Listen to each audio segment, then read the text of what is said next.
Hey there, everyone, and welcome to our Tuesday night Singer Songwriter Spotlight here at Tiny Room Studios.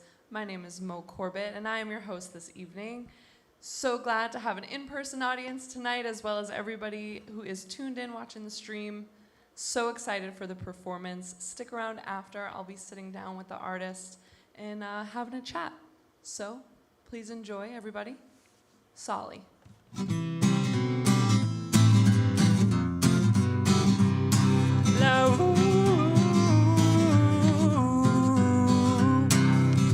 One day I realized while I was on the road, in spite of all the things I've done, I didn't have a home.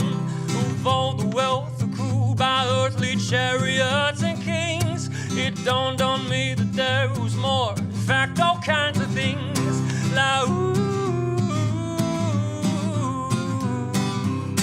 la ooh. Somebody told me once what makes a home is hard, and the heart is gained by love obtained from those who fill the part. Love between two people and a little family will always trump the fear that comes from sheer uncertainty. La ooh,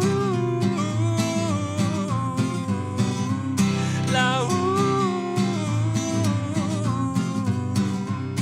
Admittedly, opening up makes me uncomfortable. My soul is far less prone to scars when I'm not vulnerable. But honey, after all this time, I swear that I'm in love, 'cause all my fears and faults were free when you fell from above.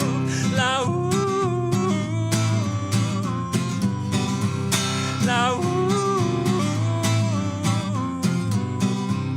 Well, once I held success and fame in such a high regard, I'm now completely satisfied with you here in my arms.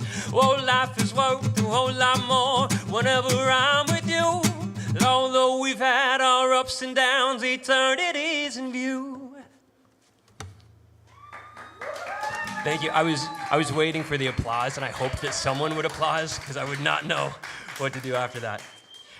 Thanks for tuning in live and on stream. This is my first concert in 4 years with my own music.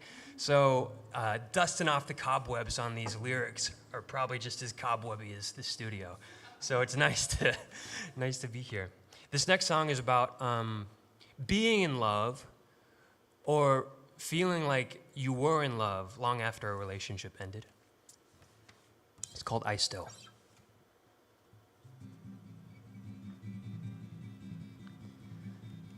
I don't wanna fly away before I get the chance to say that I love you.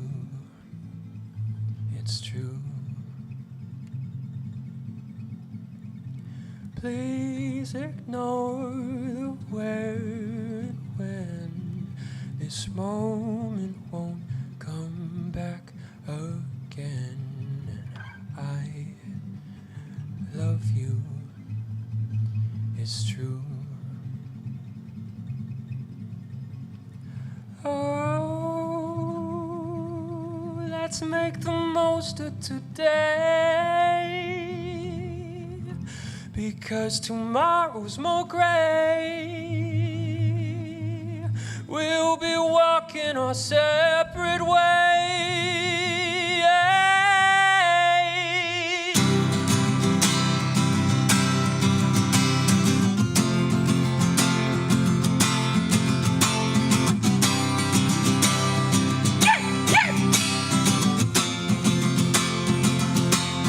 La da da da.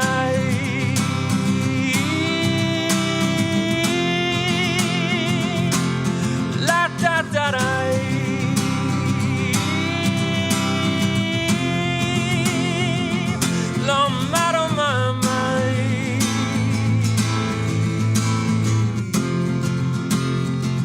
I keep looking behind.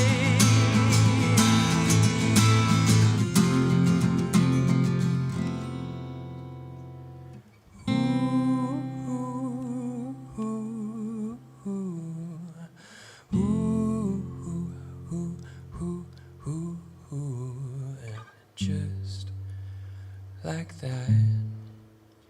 we're through. But darling, I still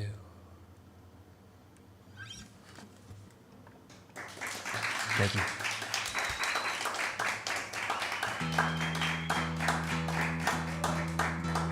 I forgot to say the first song that I sang, I don't know if y'all remember it at this point. I was writing the final verse in a car to my best friend's wedding. Sang it for his wedding, and he got divorced, and he's getting married again in January, and I asked him, do you want me to write another song? And he was like, no, I don't, I'm fine with, please don't write another song. That first one was called Home and Heart. This next one is called Father's Day.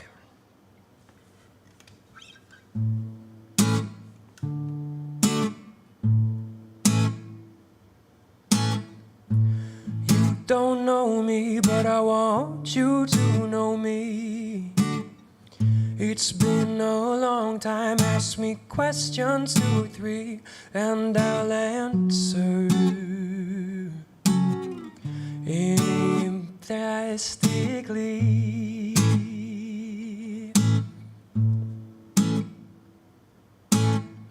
I do believe it's not your fault entirely. I know you left, but it takes 2 to disagree, and I don't need any apologies.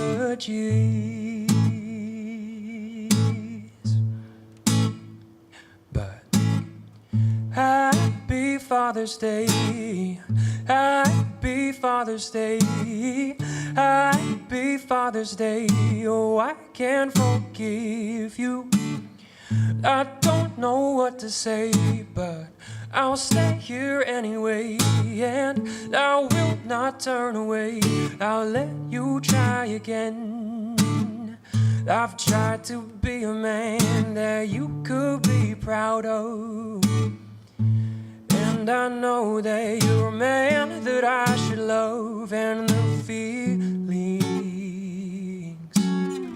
oh, they'll come sure enough.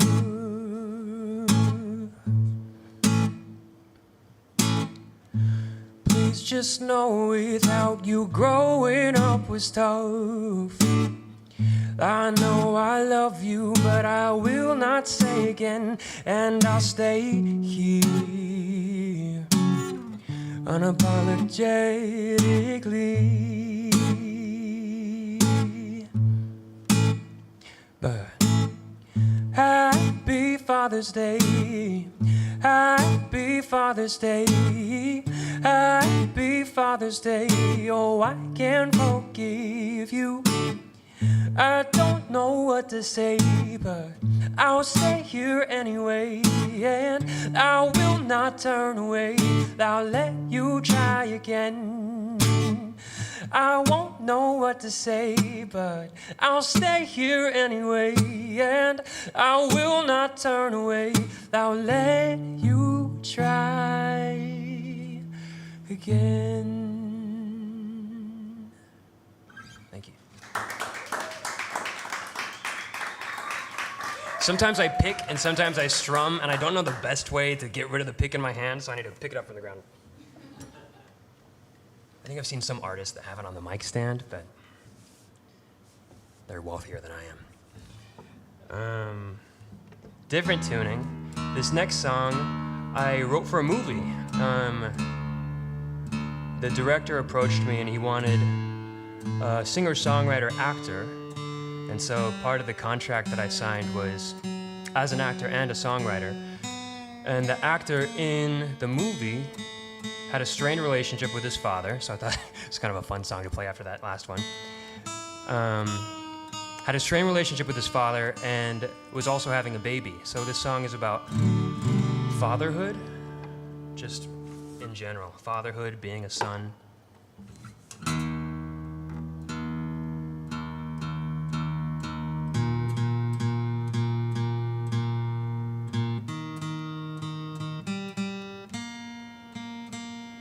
Be better if I had 2 guitars, I think. This is called Who Am I to You?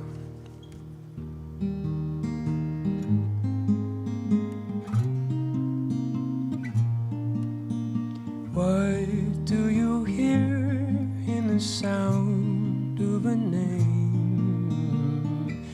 Is it clear? Ooh, how do we possibly come from the same? Oh, who am I to you?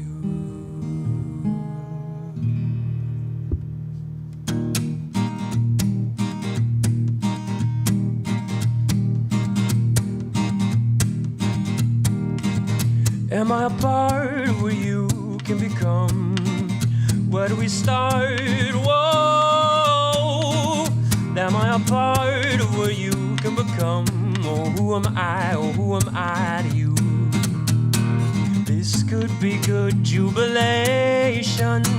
Everything's counting on you. Blessed and brand new creation. Oh, who am I? Oh, who am I to you? I can't be earning all your love. I hope you're burning from above. I'm yearning, what I'm thinking of is who am I, oh, who am I to you?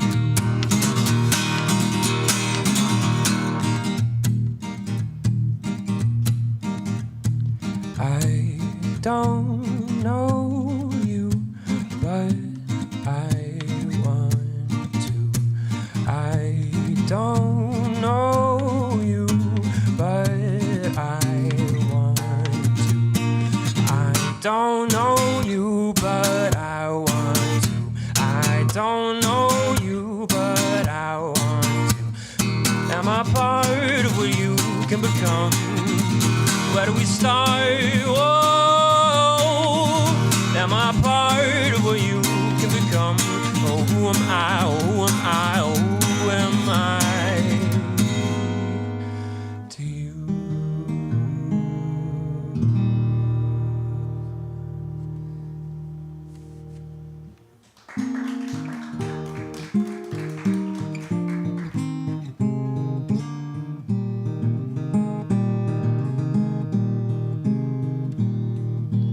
I have loved you after all this time.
I was telling Mo this earlier before the show, but some people like writing down their thoughts. They find it a really good way to keep track of all their feelings. And what works for me is just writing songs. So unfortunately, for better or for worse, if I've been in a relationship with you, I've probably written a song about you. So, kind of like ghosts.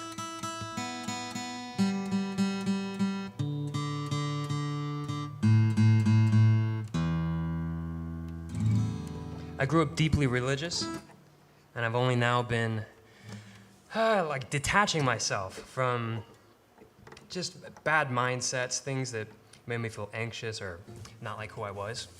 And I've written a couple songs about God, so I hope wherever she is that she's listening. The song is called Chasing Wind.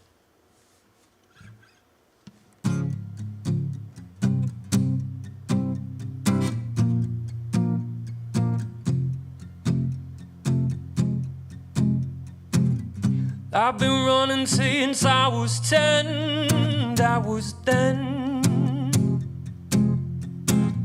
I'm still running and I don't know when it'll end.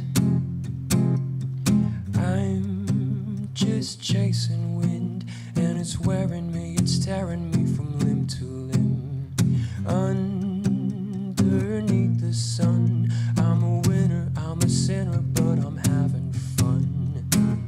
Whoa, oh, oh, oh, whoa, oh, whoa, oh, whoa, oh, oh, whoa,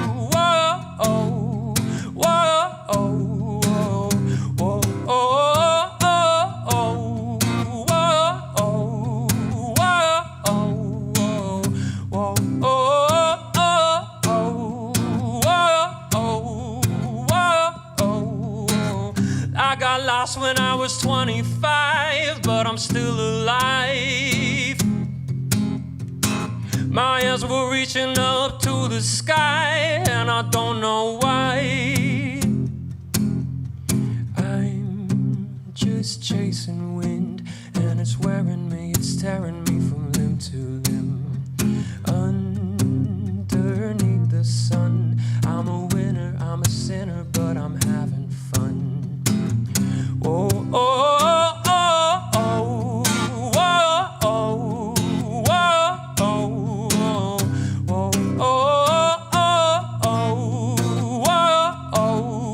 whoa, oh, oh, I'm just chasing wind, and it's wearing me, it's tearing me from limb to limb. Underneath the sun, I'm a winner, I'm a sinner, I'm a sinner, I'm a sinner. Whoa, oh, oh, oh, whoa, oh, whoa, oh, whoa, oh, oh, whoa,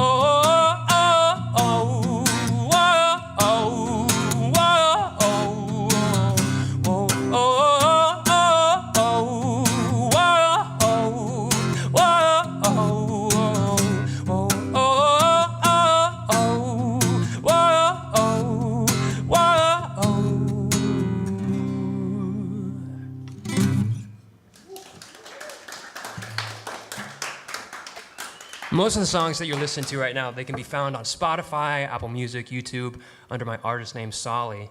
And that song actually fades out at the end of it, and I was talking with my partner, trying to figure out the set. I've never played this song live before, so I don't know how to end it, so just don't really know what to do there. If I could imagine it fading out. This is a song I also wrote for God.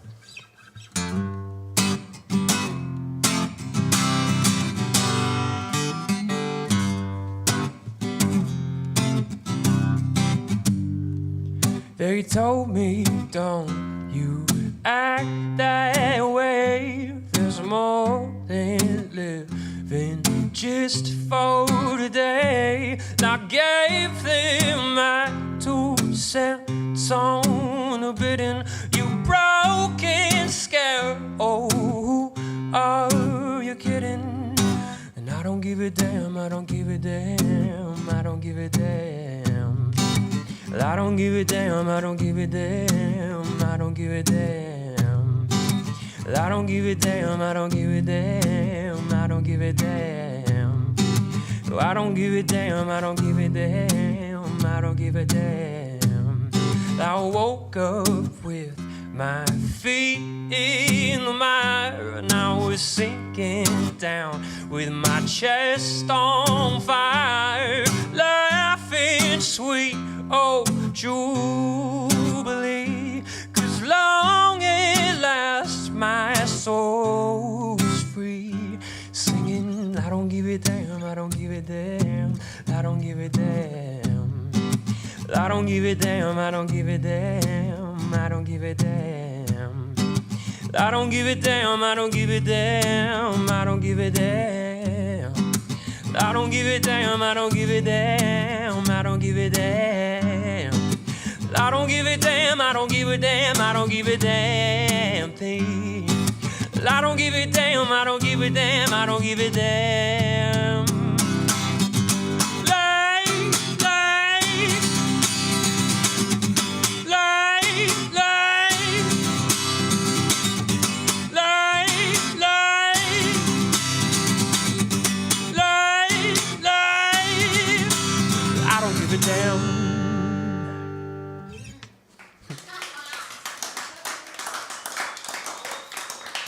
Thank you.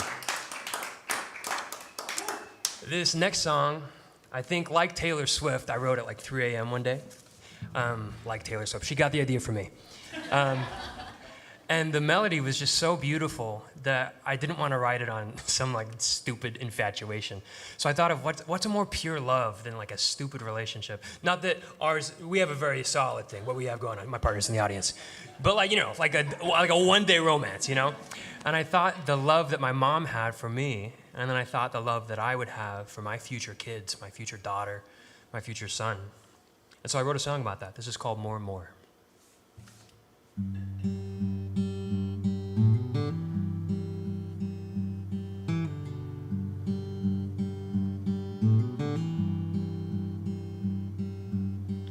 You were everything to me. I carried you inside, and I let all of your dreams marry into mine. Who knew this life could fill up my whole soul? Oh, as the days pass by, I love you more and more.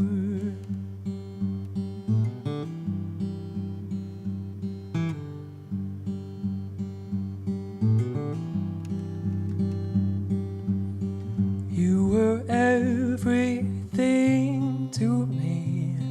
Your little body glowed with a smile. You joyfully illuminate our home. Who knew this life could fill up my whole soul? As the days pass by, I love you more and more. I tried to keep you.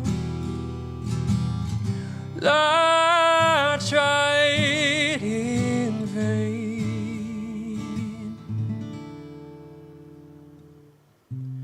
Who knew this life could fill up my whole soul? Oh, as the days pass by, I love you more. Now need you more. Now miss you more and more.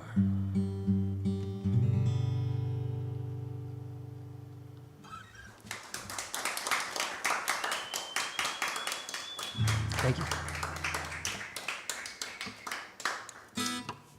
I just got off a tour. I was touring as a musician, and one of my coworkers, he's about 20 years older than me, and he was from Israel, and he was the most artistic man that I've met, and we started bonding over sushi dates. We'd go out and get sushi, and he would spend $200-$300 buying us sushi, and he took me to art museums, and it was really funny. He would go to each portrait and he'd go, shit, this is shit, everything is shit. And then the things that he really liked, there was a stillness about him. And he took me under his wing while we were on tour together. Taught me about art, taught me about acting, taught me about music. And he told me this story when he was 14 years old. He ran away from home. His parents weren't artistic people, and he was. Didn't feel seen there. Went to the train station, took a train up north about an hour away. It was like 3 or 4 a.m., and he just starts knocking on doors. And a woman opens the door, and she's completely naked. She's bald, and she's overweight. And she invites him in. And there's no furniture. There's just paintings all over the wall. And he stays there for 2 to 3 weeks, and she teaches him how to paint. She teaches him photography. She teaches him about art. She teaches him about love.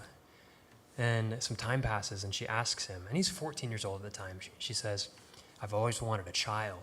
Can you give one to me? And he said, okay, I can do that. So after a night of voracious lovemaking, the boy woke up the next morning and ran away from home, or ran away from her. And he finished out his last year of high school. And he was sitting there for 8 or 9 months just thinking about how he has this child up north with this woman that taught him so much. 10 months passed, and he saw her again at the train station, the same one that he took to run away from home the first time.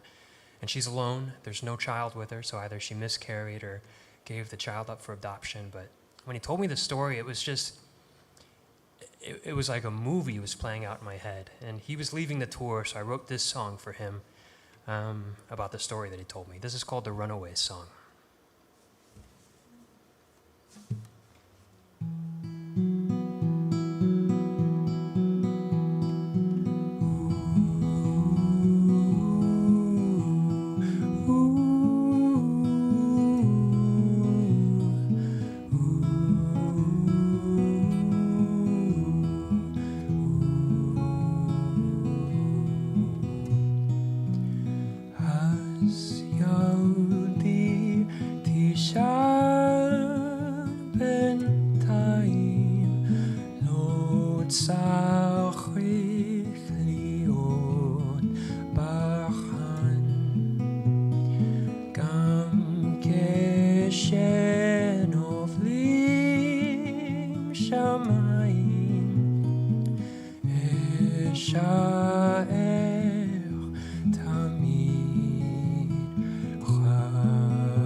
Was a boy who ran away from home and took the train up north. Ooh, ooh. He met a woman living there who liked to paint and had no hair. Ooh, ooh. She taught everything to him, love and art and how to swim. Whoa. She later asked him through a broken smile, boy, give me a child. Ooh, ooh. And subsequently he complied, but left without saying goodbye. Ooh, ooh. She gave everything to him, breath, saliva, even skin. Whoa. And for a year the boy considered her alone, the child delivered. Ooh, ooh. He went back to the train in town and briefly saw her looking down. Ooh, ooh. She took everything from him,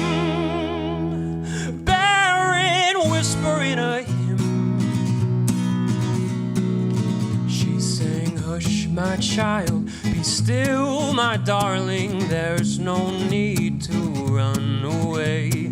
Even if the sky is falling, here is where I'll always stay. Hush, my child, be still, my darling. You were never meant to be. Even though the sky is falling, you were always real too.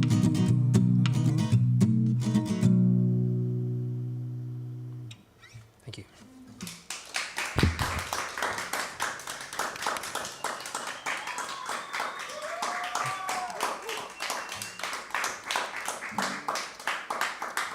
Okay, so this song sounds best when there's more than 7 people in the audience, but it's a shout chorus, and I know everyone writes a shout chorus, but this one is, I like it a lot. I wrote this about a celebrity crush that I had in high school, and I was convinced that I was going to go on Ellen and sing it to her, and it never happened. So, Ellen, Emma Watson, if you're listening, I'm over it, all right? There's a part in the song when y'all get to sing with me, if you want to. If you're at home, sing with me too. But it goes like this. Whoa, oh, oh, oh, oh. Whoa, oh, oh, oh, oh. Sing it now. Whoa, oh, oh, oh, oh. Whoa, oh, oh, oh, oh. And you'll know when it comes. Emma, baby. This is for you.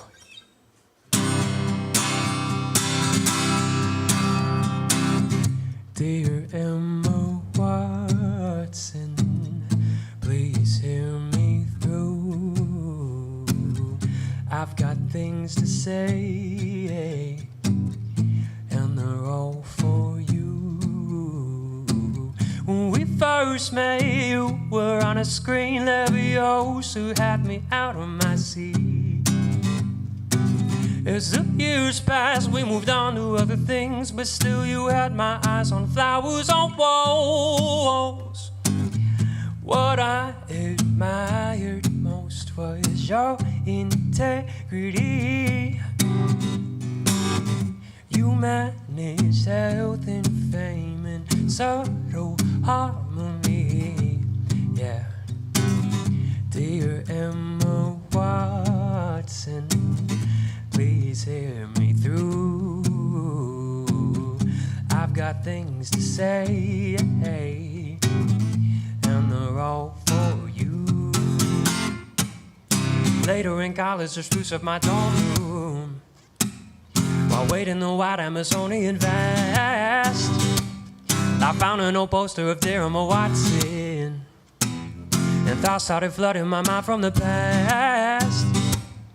When I lay down my head to rest, Lord, that I saw your image burning brightly still. My heart was enthralled. Dear Emma Watson, please hear me through. Something changed that day. I fell in love with, I think I fell in love with you. Whoa, oh, oh, oh, oh. Whoa, oh, oh, oh, oh. Whoa, oh, oh, oh, oh. Whoa, oh, oh, oh, oh. Whoa, oh, oh, oh, oh. Whoa, oh, oh, oh. Whoa, oh, oh, oh. Whoa, oh, oh, oh.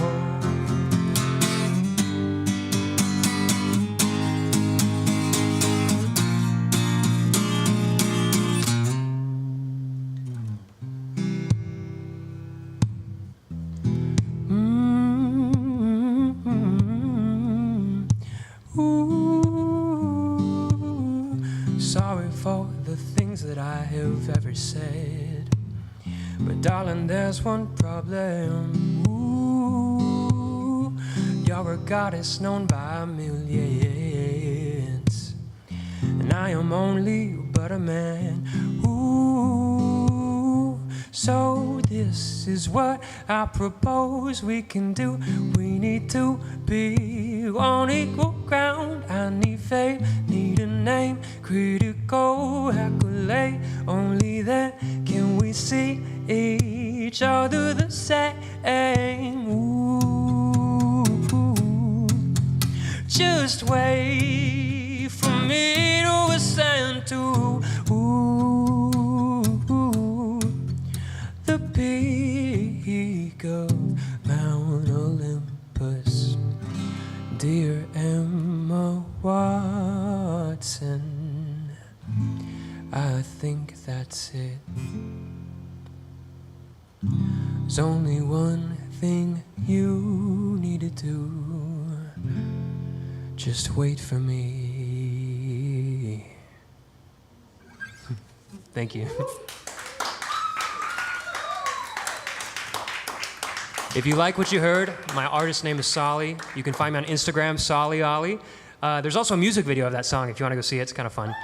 And any talent, agents, or managers out there that want to represent a singer-songwriter, hit your boy up on Instagram, Solly Ollie. Thank you.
Hey everyone, thanks for sticking around. And I am here after that awesome set by Solly. Thank you so much for that performance. Thank you. Yeah. How did it feel? 4 years post your, last show of doing your own music? How you Honestly, so rusty. I just got off a tour with Fiddler on the Roof, and we performed 223 times. And some nights, sometimes the lyrics would just leave me. And so that's definitely how tonight felt. I would elongate some of the choruses before the next verse would come into my brain. So anyway, I loved it. Glad that I'm here. And I'm glad you're here too. 223 shows with Fiddler on the Roof. Mm-hmm. Wow. Congratulations on that and On wrapping surviving, that up. yeah, thank you. On Thank you. surviving it. Sure, yeah. Well, ups and downs or? Downs, yeah. Okay. Yeah, just when you thought you hit rock bottom, it just kept going down. We're actually sponsored by Fiddler. By Just Fiddler kidding. on the Roof. Yeah. Oh my gosh. So is that something that you have been doing? Was that your first tour? No, I wanted to be an engineer, and I just have yet to find my way back into engineering. I got a scholarship in college for vocal performance for opera. The same thing happened for grad school, and then right out of grad school, I got an offer for Fiddler on the Roof. So again, I'm still applying for just mechanical engineering. If anyone wants to hire me for a degree that I don't have, If we have agents, if we have a need anyone for out there, mechanical engineering. Okay. yeah, no, I enjoy music. I like singing, so I've been kind of performing and singing and acting, since middle school or high school. I lived in LA actually for when I was a kid, and it was one of the parks. My mom would know if she were here, but we lived in the Glendale area, and we went to a park one day, and it was like this rock music concert, and I started karate dancing, and some agent came out of nowhere and we signed me just because I was karate dancing, and then I went on Radio Disney. They did like some TV special there. So I forget while I'm telling the story, but hopefully another agent is out there listening, and I'll do some karate dancing for you. What do you have to give me for that, Mo? I've got it. So, okay, I could go a couple ways with this, but how I'm gonna go, there's a couple different afters. So to me, what I'm hearing is that no matter what, performance has found you. Yeah, there's a meme in the acting community where you don't call yourself an actor, you call yourself a storyteller. And I hate it, but yeah, I love telling stories. I love performing. I like writing songs because I can tell my own stories. I like singing in operas and musicals and acting in plays because I love, when I can tell a story, you can listen to it and we can connect over that mutual experience that we share together. And we both experience catharsis from that. So I'm writing my graduate paper as we're talking, but I really love the idea of just telling stories. And I think the best way to do that is on a stage with people watching you. So hopefully I'll be doing that until I die. Hopefully I'll die on stage, if not in LA traffic. one or the other. What do you have to give me, Mo? This is so awesome. What I was gonna say is that storytelling is one of the most human experiences. It is something that separates us from other living creatures, and not everybody embraces that. But I am so glad that you grew up in a space, it seems, that allowed you to really explore those different avenues and allowed you to be Solly as you are. Mm-hmm. And then one way or another, you ended up on Radio Disney. And karate dancing, yeah. And then the scholarship. It's almost like you were pursuing engineering, and then you just wrapped up 223 shows with Fiddler on the Roof. That's how it goes, I guess. Right, Sydney? Yep. Yeah, that's pretty fascinating. We have a former chemical engineer in the audience, so. Okay. All right. Got it. I'm just going to bring it back for a second to something you said during your performance. One of the songs you performed, you said that you wrote for a movie. What is the movie called? It's called Father of Man, local student indie production in Utah, and had big churchy Christian God vibes to it. But when I was getting pitched the movie, it was really weird because it felt typecast. I felt like the main actor who had this strained relationship with his father and was trying to figure out fatherhood himself. And I'd written a song about fatherhood, and I don't know if the director heard that or not, but approached me and wrote that song, and it was in the movie and played at the credits, and it was a really lovely experience. Yeah. When was that? That was about 4 years ago. Okay. So that was about the time then when you stopped performing your own music. Let's talk about that a little bit. Why did you stop? I feel like artists are often rewarded for having myriad interests and being versatile, but institutions don't want to know that you do more than one thing. So I got accepted into a graduate program for opera and decided to close every other door except opera just to see how long I could ride that wave. And it ended not in opera, it ended in musical theater. So I tried to specialize for a while. I was still writing songs, in my bedroom. One of the songs, actually, Triste Noel, that I sang, I recorded in a hotel bathroom, and was working with a friend to try and release it on Spotify while on tour with Fiddler on the Roof. But I'd never really performed it live. I think this is the first time I performed that live. So it's been nice to get back into what I love. Opera is fine, musical theater is fine, but for some reason, I feel like I sing better when I sing my own songs. And so it's just nice to sing after a 4-year, hiatus of my own music. Yeah, the way that you had worded it to me prior to the show, and you mentioned it during your set too, is that some people journal. I'm a person who journals, and it works for me to get out my thoughts.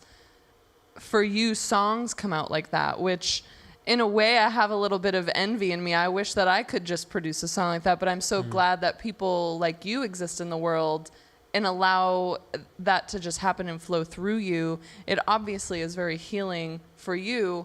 How long has it been that this is sort of your way of getting your thoughts out? Is that writing music? Is this like your whole life? Yeah, I remember I was like 12 or 13, and woof, what a phase when we're 12 and 13.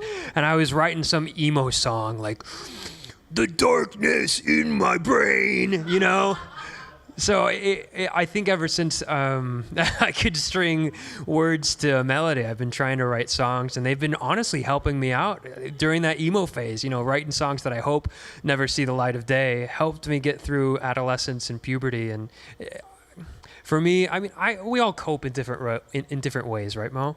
And I watch a lot of anime and play a lot of video games. But at the end of feeling a really big feeling, if I feel some productivity in me, or if I get struck by just a beautiful melody, I'll try and write it into a song. And that process is incredibly cathartic. Sometimes I'll write a song, like say Love, for example, and at the end of the song, I've said everything I needed to, and I don't really have that feeling anymore. At least that feeling doesn't grip me anymore. So that's why I really like, I'm sure journaling does the same thing for people, that cathartic effect. When I get it out of me, it doesn't have a control over me. And now I have a song that I can sing for other people. Maybe it'll have the same effect for people listening. Yeah, wow. Thanks for that. And what nice perspective of just people heal in different ways. And then to tie it back to your point earlier in our chat of people connect through storytelling, and it's cathartic for people. So, when you get up there and sing a song that helped you through some relationship that ended, someone else in the audience maybe going through that now, yada, yada, yada. So maybe there are 14-year-olds out there that need to hear your emo music. Just saying. If that's my audience, I will ride with it. Yeah, let's go, 14-year-olds. Oh, God, I need to stop hitting this mic off my leg. So I don't really have the best segue for this at this moment, but I am so intrigued to talk a little bit about your religious upbringing and the songs that you wrote surrounding religion. At what point did you shift your view in religion as such as you felt as though you were empowered enough to write songs like that without having to stay in the confines of, or avoid it? Yeah, that's a beautiful question. So I think some religions require a lot from their constituents, and that brings a lot of people joy. For me, it brought a lot of shame and guilt. And it took me a while. I never thought that I would stop going to church, but when I did, it felt better. I had a better conception of who I was. I had a better sense of self-worth. And when I stopped going to church, I kind of stopped believing in God in the traditional sense. I find myself somewhere right in the middle between theism and atheism. had a friend in high school, and I was talking with him about God, and I was like, who do you think God is? And he's like, well, I think God's sitting up there in a recliner, like drinking a beer. I think he's probably cooler than any of us allow him to be in our minds. So I've taken a step back away from the church or from religion, and I think that God is cool enough to let me do that. And if God isn't cool enough, I don't want to believe in that God. My God's not a dork. You know what I'm saying? So, I remember writing "I Don't Give a Damn" in a hyper-religious environment, and the word "damn" would get censored at shows. So I'd have to preface the song with, there's an expletive in it. It's a damn. And "Chasing Wind" was, I wrote it about a verse in, I think, Ecclesiastes. The prophet Solomon was writing about something, and I thought it was kitschy to write a song about what Solomon was writing about. So, I think where I'm at with God and with music is that I think there's a psalm that says, the song of the righteous is a prayer unto me. And I don't think I'm righteous, but I think any song dealing with God, again, the God that I believe in probably enjoys it. I hope so. Unless it's like, there's darkness in my brain, but maybe God likes that too. I don't know. Probably does like it too. I think it's, well, man, we could have a whole other chat about my thoughts on this, and we could go down that rabbit hole for hours on end. But thank you so much for sharing that, because I really think it's super important for people, especially those who were raised in religion or, maybe religion adjacent, like, oh, well, I can't really touch that, or I don't know enough to say anything about God or something like that. So it's just super important to get thoughts like that out, to encourage other people to share whatever it is for them. Well, we have Christian-esque artists like Sufjan Stevens and Julian Baker, and it seems like they write about religion in a very almost sacred way. Their pain is sacred, their shame is sacred, and I think it's an important genre. I think it's still a part of Christian music. Atheism and agnosticism. So anyway. Yeah, thank you. Thank you for that. So now that how long have you been off tour, by the way? Since July. So I think 3 or 4 months. July, August, September, October. Yeah, 3 or 4 months. Great. And so what does this, obviously you're here now, sort of dusting off the cobwebs of getting back out there here at Tiny Room, performing your music. What is this looking like for you as a songwriter moving forward during the present time? I want to do a lot of things. And again, I was saying that versatility pays for some artists, and some institutions don't like that idea. So I want to be a songwriter, and I want to perform in LA, but I also want to act in shows. I want to act in movies. And I might want to go back to school and get that mechanical engineering degree. No, I don't know. But what I like about LA and most metropolitan centers is you can do so many different things, and I would like to be doing so many different things. I don't want to just do one thing, so hopefully I'm performing in some aspect. It's interesting how much you like to go to school for someone who wants to do a bunch of different things, but I wonder if that's the part of you that really appreciates the structure of school because it keeps you in line and gives you deadlines. I think I'm brainwashed. School's a scam. Don't go to college. It's like undergraduate degree, graduate degree, engineering degree. I've had too many degrees, and I want to get more, and it's just none of it's worth it. So don't go to school, kids. Oh my gosh. No, I can appreciate you just saying out loud all the different interests, and of course acknowledging that Los Angeles is a good place to meet other people who don't really know exactly what their niche is or that, because there's just so many people here, so you're bound to find someone. And I'm so excited for you to be able to be in Los Angeles, surrounded by creative friends. You have friends here today who are here to support your art and have met you, known you through the years in different facets.